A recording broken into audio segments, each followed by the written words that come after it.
सभी को नमस्कार। आज का प्रश्न है माया, मुक्ति और मोक्ष क्या है। माया, मुक्ति और मोक्ष क्या है। तो माया के लिए कहा गया है जो परिवर्तनशील है, जो क्षणभंगुर है, अर्थात संसार की सारी वस्तुएं के लिए माया शब्द का प्रयोग किया गया है, जिसमें हमेशा परिवर्तन होता रहता है। धन दौलत, बेटा बेटी, पति पत्नी, जिसका हम प्रयोग करते हैं संसार में, या जो दृष्टि गोचर हो रहा है, जो हमारी इंद्रियों का विषय है, उस सब के लिए माया शब्द का प्रयोग किया गया है। ये माया है संसार में जो भी हुए थे। इसलिए कहते हैं ना, माया से मुक्ति, अर्थात ये संसार की मोह से मुक्ति मिलना, संसार की वस्तुओं से मुक्ति मिलना, इसको ही माया कहा गया है। यानी कि जो कुछ भी इंद्रियों का विषय है और जो भी जिस में भी परिवर्तन आ रहा है, संसार की वो कोई सी भी वस्तु हो जिसमें परिवर्तन आ रहा है, जो बदलता रहता है। यह शरीर भी 5 तत्वों का शरीर, इसे भी माया कहा गया है। तो ये 5 तत्वों का शरीर भी माया ही है। तो इसे माया कहा जाता है, जो पकड़ में नहीं आता है। व्यक्ति पकड़ने को जाता है लेकिन उसे पकड़ में नहीं आता है। लोग पकड़ना चाहते हैं इसे, संसार को, लेकिन आज तक संसार किसी की पकड़ में नहीं आया। तो जो पकड़ में नहीं आता उसे भी माया कहते हैं, जो पकड़ से परे है।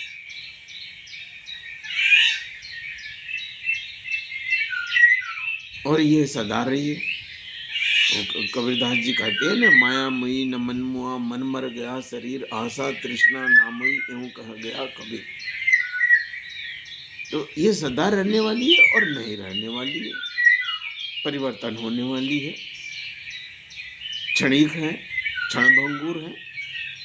यह शरीर से लेकर के और संसार की सारी वस्तुएं जो कुछ भी है, इसके लिए इसे ही माया कहा गया। अब मुक्ति क्या है। मुक्ति को संसारिक वस्तुओं के लिए भी कहा गया है, और मुक्ति शब्द अध्यात्म में भी आता है। मुक्त होने के अर्थ में भी इसका प्रयोग होता है, आध्यात्मिक अर्थ में भी। तो समझने के लिए हम कह सकते हैं, जैसे कि मुक्ति, भूख लगी है किसी को और उसे रोटी मिल गई और उसकी भूख की तृप्ति हो गई, तो उसको हम कहते हैं कि भूख से मुक्ति मिल गई।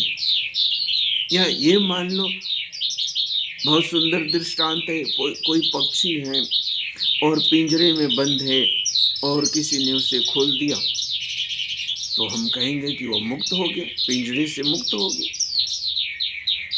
शारीरिक रूप से मुक्त हुआ, मानसिक रूप में से बंधन में ही है।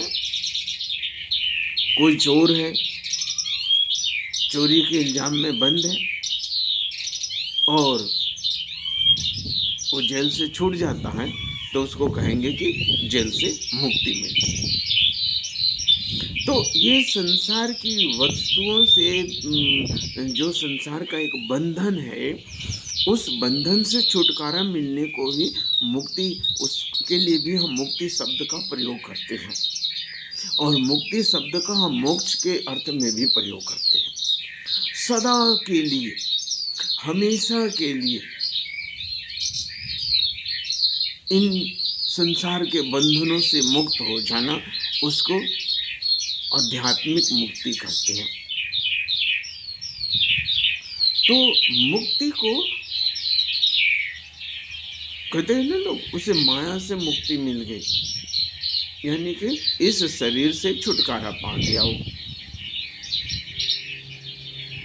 बंधनों से छुटकारा पाना, कष्टों से छुटकारा पाना, जो हमारी समस्या है उनसे छुटकारा पा जाने को ही हम मुक्ति शब्द का भी प्रयोग करते हैं।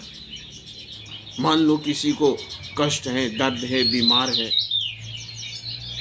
हाँ, या कोई बहुत बड़ी समस्या है उसकी, और उसकी समस्या का समाधान हो जाता है, तो हम कहते हैं कि उसे मुक्ति मिल गई। तो मुक्ति शब्द का प्रयोग हम अनेक अर्थों में करते हैं, संसार के लिए भी करते हैं और हम उसका प्रयोग मोक्ष के अर्थ में भी हम करते हैं।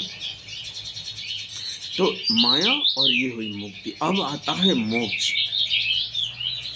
मोक्ष शब्द का प्रयोग केवल आध्यात्मिक अर्थों में ही होता है। और मोक्ष क्या है?